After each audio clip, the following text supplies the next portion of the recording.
ada baiknya kita berdoa terlebih dahulu. Baiklah teman-teman, sebelum kita memulai pelajaran kita hari ini, alangkah baiknya kita berdoa terlebih dahulu supaya kita mendapat keberkahan dari Allah Subhanahu wa taala. Berdoa mulai.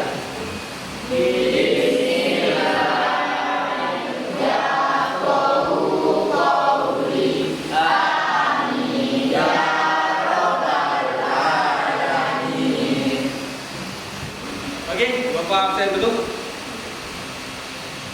D5, gimana kabarnya? Alhamdulillah Pak, sehat. Alhamdulillah. Lanjut, Komarudin. Iya. Gimana kabarnya? Alhamdulillah Pak, baik. Alhamdulillah baik ya. Baik anak-anak, sebelum kita memulai pelajaran hari ini, Bapak minta tolong rapikan baju, rapikan kursi tempat duduk. Oke, silakan. Oke.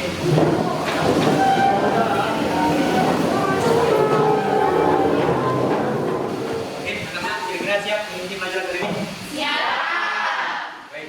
Nah, sebelum kita mulai, saya ingin memberikan motivasi terlebih dahulu, ya, terkait pendidikan kalian, ya, bahwa kalian harus menyelesaikan masa pendidikan selama 3 tahun ini, ya, yang sabar, ya, tetap semangat. Baik, anak-anak, sebelum kita memulai pelajaran pada hari ini, minggu lalu kita sudah mempelajari materi tentang ukhuwah, tentang persaudaraan. Kira-kira masih ingat tak tentang materi yang sudah kita pelajari minggu lalu? Boleh, Rizky, silakan. Misi Pak, izin jawab. Yang mengenai tentang materi ukhuwah kemarin yang masih seingat saya, ukhuwah itu tentang persaudaraan. Karena kaum mukminin itu dianjurkan untuk bersaudara. Ketika ada seorang yang berkelahi ataupun berseteru karena ada sebuah problem, maka kita harus mendamaikan. Seperti yang telah dijelaskan dalam Quran surat Al-Hujurat ayat 10 itu dijelaskan bahwa orang mukmin itu bersaudara. Nah, sampai di situ mungkin yang saya ingat. Mungkin itu Pak yang dapat saya sampaikan. Terima kasih Pak. Ya, silakan jadi. Di sini saya akan mengingatkan kembali pelajaran yang kita pelajari minggu kemarin. Yang dimana kita belajar tentang ukhuwah. Ukhuwah adalah persaudaraan. Persaudaraan di sini sangat luas, bukan hanya dengan kesan kekerabatan faktor keturunan, tapi juga dengan yang namanya tali akidah, yaitu sesama muslim, umat muslim. Terus ukhuwah dibagi menjadi 3 macam: ukhuwah islamiyah, ukhuwah wataniyah, dan ukhuwah insaniyah. Terus terdapat juga dalam surat Al-Hujurat ayat 10 yang dimana di situ di ayat itu terkandung bahwa orang mukmin itu bersaudara. Terus jika terjadi suatu perselisihan, kita dianjurkan untuk melakukan islah, yaitu perdamaian. Sekian dari saya akhiri. Wabillahi taufiq wal hidayah. Wassalamualaikum warahmatullahi wabarakatuh.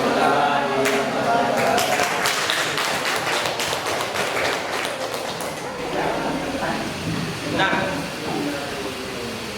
materi pokoknya, temanya Quran surat Al-Hujurat ayat 10 ayat 12. Kemudian hadis tentang kontrol diri, mujahadah anak, prasangka baik, dan persaudaraan. Nah, ini untuk pertemuan yang kedua.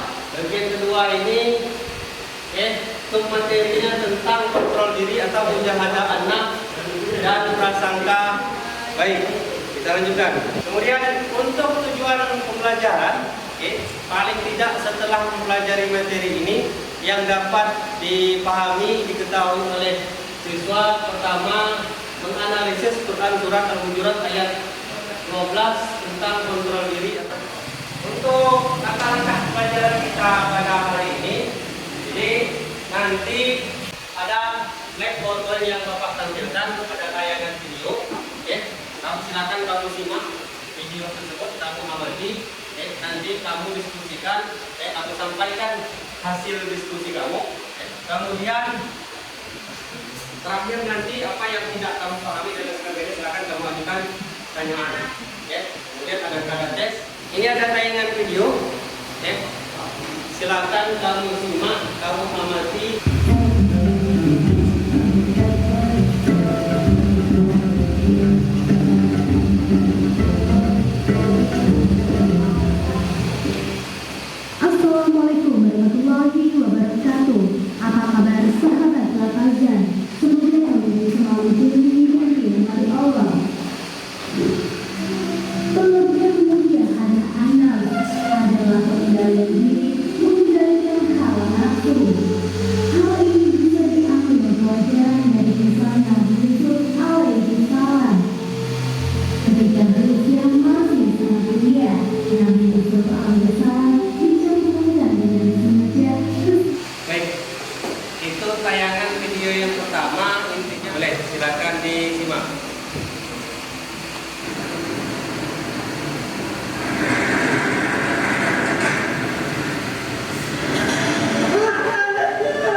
Oke, sebelum kalian mendiskusikan tayangan video yang sudah diamankan tadi, Bapak bagikan lembar kerja pertanian ini terlebih dahulu.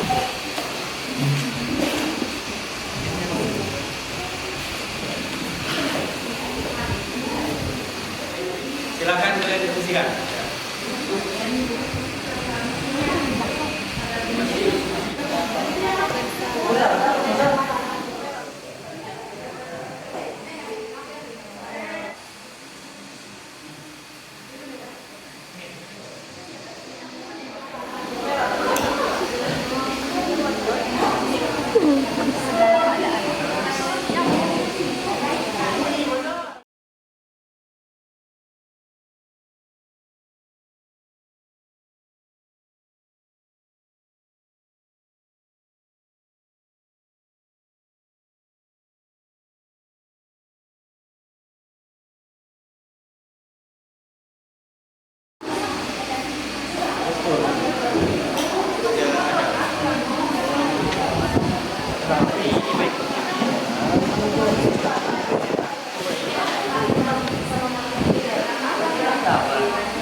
Oke, bagaimana anak-anak, sudah selesai diskusinya? Ya,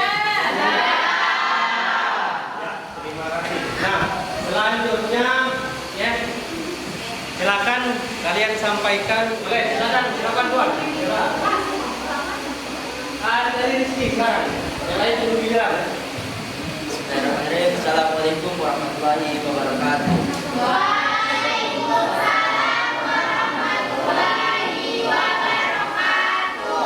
Izin kepada Pak Leo dan izin kepada teman-teman semua di sini, perkenalkan nama saya Rizky Ramadan. Saya mewakili kelompok kami tadi dengan hasil diskusi tentang mujahadah anak dan prasangka baik. Di sini dari hasil diskusi kami tadi, dari dua tayang video yang telah ditampilkan oleh Pak Leo tadi, yang tayang video pertama tadi menceritakan tentang kisah Nabi Yusuf alaihissalam yang sedang berusaha untuk menjauhi dan melawan ajakan dari Siti Zulaikha untuk berbuat mesum, dan Nabi Yusuf malahan berdoa untuk menjauhi dari godaan Siti Zulaikha tadi. Ia rela untuk dipenjara dan agar bisa untuk dijauhi dari ajakan yang telah diajak oleh Siti Zulaikha tadi. Dan sudah jelas dari kisah Nabi Yusuf tadi mengajarkan bahwa menjaga diri itu penting, dan janganlah kamu tergoda hawa nafsumu bersalawat yang tinggi, dan jauhilah dari hawa nafsu tersebut. Sudah jelas dikatakan dari hadis riwayat Bukhari, Nabi SAW bersabda, "Wahai golongan pemuda, barang siapa dari antaramu mampu menikah, hendaklah menikah. Yang demikian itu amat menundukkan pandanganmu dan amat memelihara kehormatan. Tetapi barang siapa yang tidak mampu, maka hendaklah dia puasa, karena puasa itu menahan nafsu baginya." Hadis riwayat Bukhari. Maksud dari hadis ini, Nabi Shallallahu Alaihi Wasallam itu memerintahkan kita sebagai umatnya mengontrol nafsu itu dengan berpuasa, karena puasa itu dapat mengontrol nafsu kita. Dan untuk masuk ke tayangan video kedua menanyakan bahwa ada seseorang pemilik toko yang di depan setiap paginya itu di depannya ada gelandangan, dan si pemilik toko ini mengira si gelandangan itu orang jahat, orang yang tidak baik. Si toko ini setiap paginya, yang lebih tepatnya setiap paginya itu dia selalu mengusir si gelandangan ini dengan cara yang tidak baik, seperti menyiramnya dengan air, menendangnya, membangunnya dengan sapu, dan mengejarnya. Padahal setelah beberapa hari si pemilik toko ini setiap membuka tokonya, dia merasa kehilangan si gelandangan tersebut. Dia mengira kemana, tiba-tiba gelandangan ini menghilang, kok tidak ada lagi setiap paginya.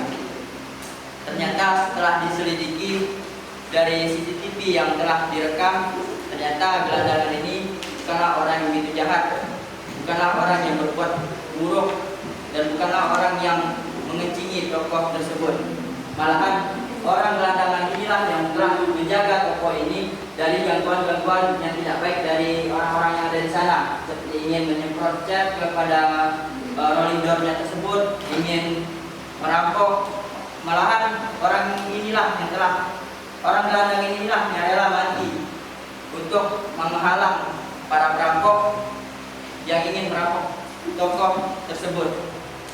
Jadi kesimpulannya yang bisa kita ambil dari video tersebut, janganlah kita mengira seseorang itu melihatnya dari sebuah fisik, tapi lihatlah sikapnya, perbuatannya yang lebih tepat, bahwa semua orang itu baik penampilannya belum tentu baik sikapnya, dan buruk penampilannya belum tentu buruk sikapnya. Mungkin itu Pak yang dapat saya sampaikan dari hasil diskusi kami tadi Pak. Sekian dari saya.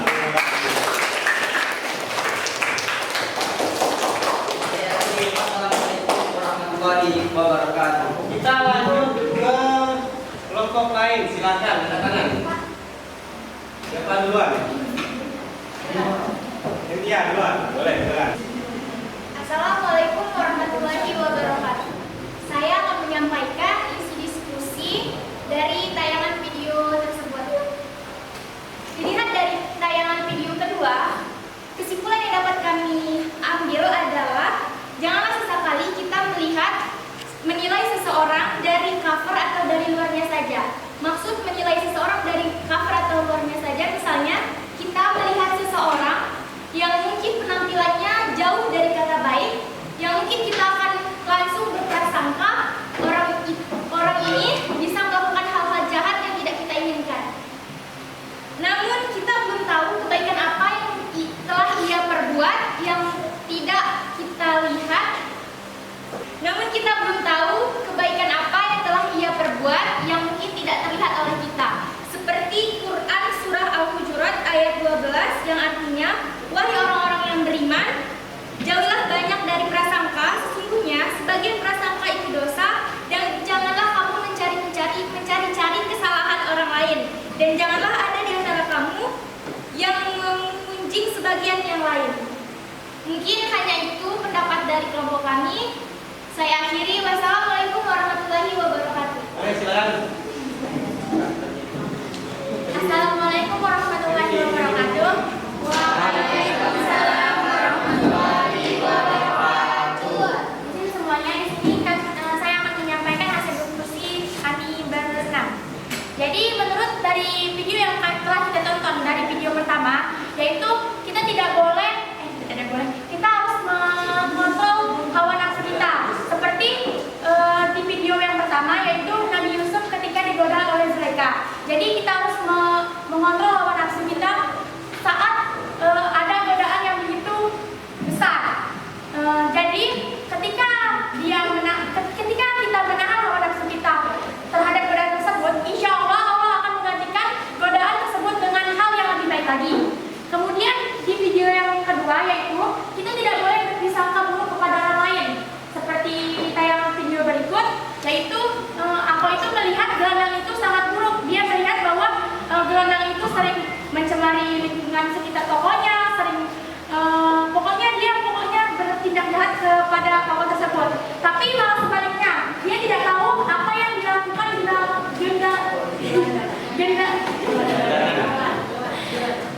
gelandangan tersebut. Malahan dia yang membersihkan tokoh tersebut, dia yang menjaga tokoh tersebut. Sekian dari saya. Wassalamualaikum warahmatullahi wabarakatuh.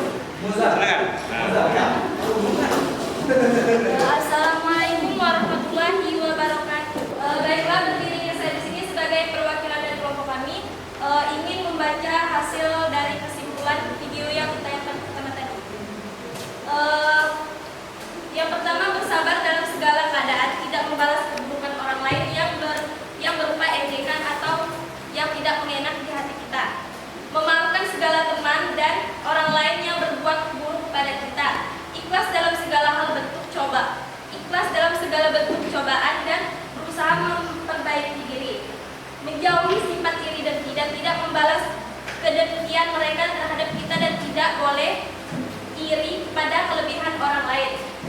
Dan selalu bersyukur atas segala nikmat yang diberikan oleh Allah Subhanahu wa taala. Sekian dari saya. Terus kesimpulan dari video yang kedua akan dibacakan oleh teman saya.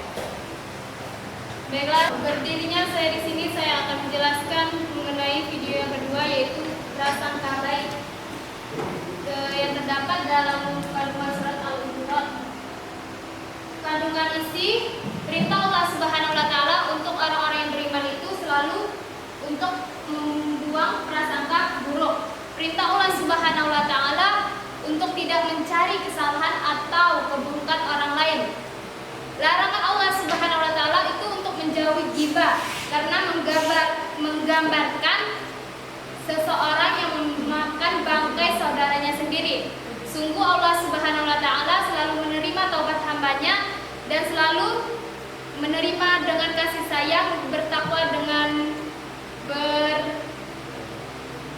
bertakwa dan selalu bertaubat. Sekian. Terima kasih. Oke. Baik anak-anak, kita lanjut. Slide berikutnya memahami makna pengendalian diri, menjaga nafsu, prasangka baik atau nuzul. Nah, kita mulai dari pengendalian diri. Pengendalian diri, dapat kita pahami di sini artinya berusaha menahan diri dari segala perilaku yang kira-kira bakal merugikan diri sendiri dan merugikan orang lain. Dalam literatur Islam, pengendalian diri ini dikenal dengan istilah saum. Seperti yang disampaikan teman kamu tadi. Asaum itu artinya puasa. Puasa itu menahan diri tidak? Ya. Dari apa? Makan dan minum. Tapi tidak sekedar menahan diri dari makan dan minum. Lebih dari itu, puasa itu menahan segala hawa nafsu yang bisa membatalkan pahala puasa. Nah, yang kedua prasangka baik. Prasangka baik berasal dari bahasa Arab husnu dan zon. Husnu itu artinya apa? Baik. Zon artinya prasangka. Zon prasangka apa? Baik. Kalau dalam istilah orang Barat bahasa Inggrisnya disebut positif thinking. Ini dalil tentang pengendalian diri dan prasangka baik. Ada yang mau baca? Silakan. Bismillahirrahmanirrahim. Ya ayyuhallazina amanu tabi'u katsiran minaz-zon inna ba'dun zonni ismun wala tajassasu wala yaghtab ba'dukum ba'do ayyuhibbu ahadukum ayyakulu lahmahi mayyitan katsiran wa taqullaha innallaha tawwabur rahim. Sadaqallahul azim. Iya, terima kasih. Boleh. Nah. Kamu simak dulu. Baca. Bismillahirrahmanirrahim. Ya ayyuhalladzina amanu ijtanibu katsiran minadh-dhann inna ba'dadh-dhanni ithmun wa la tajassasu wa la yaghtab ba'dukum ba'dha ayuhibbu ahadukum ayyakula lahma akhihi maitan fakarihtumu wattaqullah innallaha tawwabur rahim. Boleh? Ada yang bisa menganalisis makna kandungan Quran surat Al-Hujurat ayat 12? Silakan. Boleh, silakan. Sedikit yang dapat saya sampaikan dari kandungan ayat Al-Hujurat ayat 12, di mana orang-orang yang beriman itu dilarang untuk berprasangka buruk dan orang-orang beriman itu adalah bersaudara, di mana kita harus menjaga yang namanya persatuan. Terus kita dilarang untuk yang namanya menggibah, karena menggibah itu menggambarkan kita memakan daging bangkai saudara kita yang telah mati. Terus kita dianjurkan untuk bertaubat, karena Allah akan menerima taubat yang telah kita lakukan. Menerima taubat yang sekian dari saya, terima kasih. Ya, boleh. Nah. Yang berkaitan kualitas keimanan dengan kontrol diri atau menjaga anak atau prasangka baik. Jadi intinya semakin meningkat iman seorang, semakin taat beribadah, harusnya semakin kuat upaya dalam menahan hawa nafsu, menjaga diri. Kemudian semakin bagus juga yang berkaitan dengan prasangka. Tidak mudah untuk menceritakan, menggunjing, gibah, menceritakan kejelekan orang lain. Baik anak-anak, perhatikan. Slide berikutnya, hukum bacaan tajwid yang terdapat dalam Quran surah Al-Hujurat ayat 12. Nah, kalau minta boleh silakan siapa yang bisa baca kemudian sebutkan hukum bacaan tajwidnya. Ya, silakan. Baiklah, dalam hukum tajwid tersebut ada lafaz ya ayyuhalladzi, ya, di mana terdapat hukum mad jaiz munfasil. Kemudian lafaz ya ayyuhalladzi, alladzinya termasuk dalam hukum alif lam samsiah. Kemudian ada lafaz lagi ya taba'dukum yang termasuk dalam hukum idgham mutamasilin. Kemudian lafaz ba'dukum ba'don yang termasuk dalam hukum ikhfa syafawi. Oke, terima kasih. Oke, baik. Demikian materi yang Bapak sampaikan, Bapak jelaskan terkait menjaga anak, kontrol diri dan husnuzon. Kira-kira sampai sini bisa dipahami? Nah, sekarang ada yang mau ditanyakan? Boleh sekarang? Ya, sekarang. Cara kita agar supaya mengontrol diri dari muajadah anak. Ya. Oke, satu lagi boleh silakan yang ingin bertanya. Silakan. Hal apa saja yang harus dilakukan agar kita senantiasa berprasangka baik? Untuk pertanyaan yang pertama, boleh silakan, ada yang bisa menjawab. Rizky, silakan. Ya, baiklah Pak, izin Pak. Izinkan saya di sini teman-teman untuk menjawab dari pertanyaan teman kita tadi tentang upaya mengontrol diri atau menjaga anak. Upaya pertama, kita harus bersabar dengan tidak membalas terhadap ejekan atau cemoohan teman yang tidak suka terhadap kamu. Maksudnya di sini kita tidak boleh mempunyai rasa dendam ataupun sekaligus untuk balas dendam kepada teman kita yang tidak suka terhadap kita. Yang kedua, memaafkan kesalahan teman dan orang lain yang berbuat aniaya kepada kita. Di sini kita harus menjadi orang yang bisa untuk memaafkan orang lain. Yang ketiga, ikhlas terhadap segala bentuk cobaan dan musibah yang menimpa dengan terus berupaya memperbaiki diri dan lingkungan. Di poin yang ketiga ini kita mempunyai jiwa ikhlas, mempunyai rasa ikhlas terhadap apapun cobaan yang telah diujiankan kepada diri kita. Poin yang keempat, menjauhi sifat dengki atau iri hati kepada orang lain dengan tidak membalas kedengkian mereka kepada kita. Di sini sama dengan poin yang kedua. Poin keempat ini menjelaskan bahwa kita itu tidak boleh untuk balas dendam. Yang poin yang kelima, mensyukuri segala nikmat yang telah diberikan oleh Allah SWT kepada kita serta tidak merusak nikmat tersebut, seperti menjaga lingkungan agar selalu bersih, menjaga tubuh dengan merawatnya, berolahraga, mengkonsumsi makanan dan minuman yang halal dan sebagainya. Di poin yang kelima ini menjelaskan bahwa kita itu harus selalu bersyukur. Oke, terima kasih. Dan untuk pertanyaan yang kedua, boleh silakan yang mau jawab. Ya. Baiklah, assalamualaikum warahmatullahi wabarakatuh. Berdirinya saya di sini ingin menjawab pertanyaan dari saudari kita. Di mana upaya dalam berprasangka baik yang harus kita lakukan yaitu selalu memberikan apresiasi atas prestasi yang dicapai oleh teman atau orang lain dalam bentuk ucapan dan pemberian hadiah. Kemudian menerima dan menghargai pendapat teman ataupun orang lain meskipun pendapat tersebut berlawanan dengan keinginan kita. Kemudian memberi sumbangan sesuai kemampuan kepada peminta-peminta yang datang ke rumah kita. Kemudian turut serta dalam kegiatan-kegiatan sosial baik di lingkungan rumah, sekolah maupun masyarakat. Yang terakhir, selalu mengerjakan tugas-tugas yang diberikan kepada kita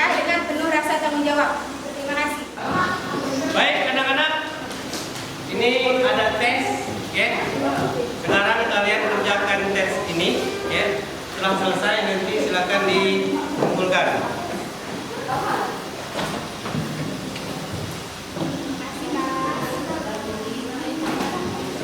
Oke, silakan dikerjakan tes tersebut. Kalau sudah selesai, ya, akan dikumpulkan.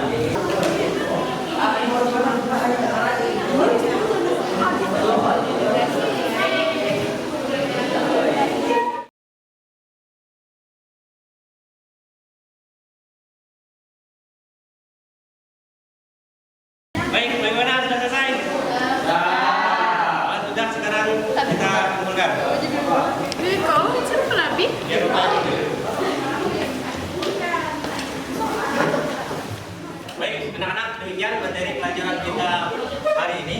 Nah, untuk pertemuan berikutnya kita akan mempelajari masih kelanjutan tema materi yang sama, yaitu tentang mujahadah anak, kontrol diri dan prasangka baik. Tapi di pertemuan berikutnya kita akan mempelajari tentang hadis-hadis yang berbicara tentang kontrol diri, prasangka dan persaudaraan. Gitu.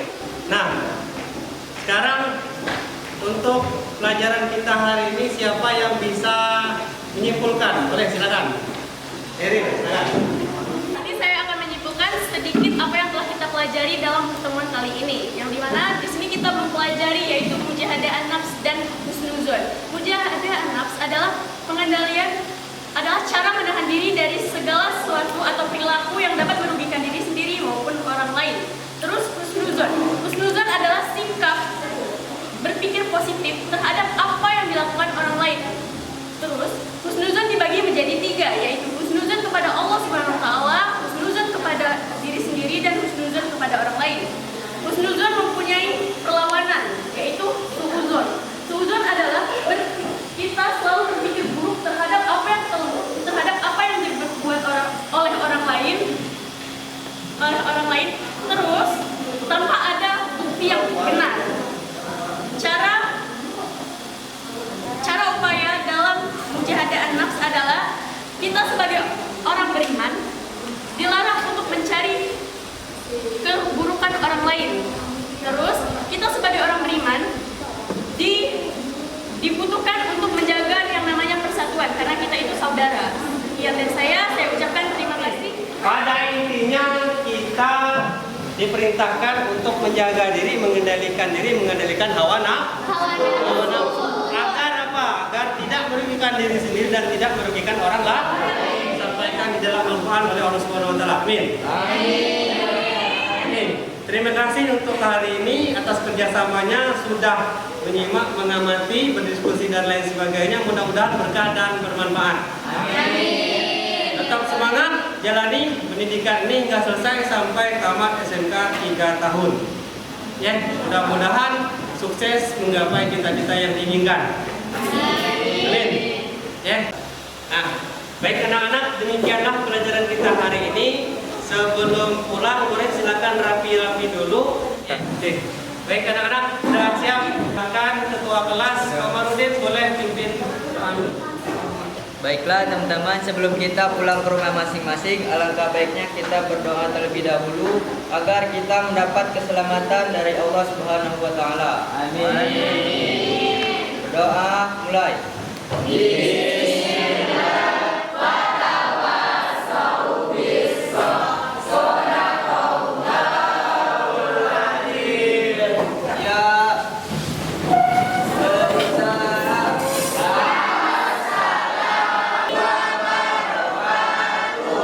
Waalaikumsalam warahmatullahi wabarakatuh. Assalamualaikum Pak.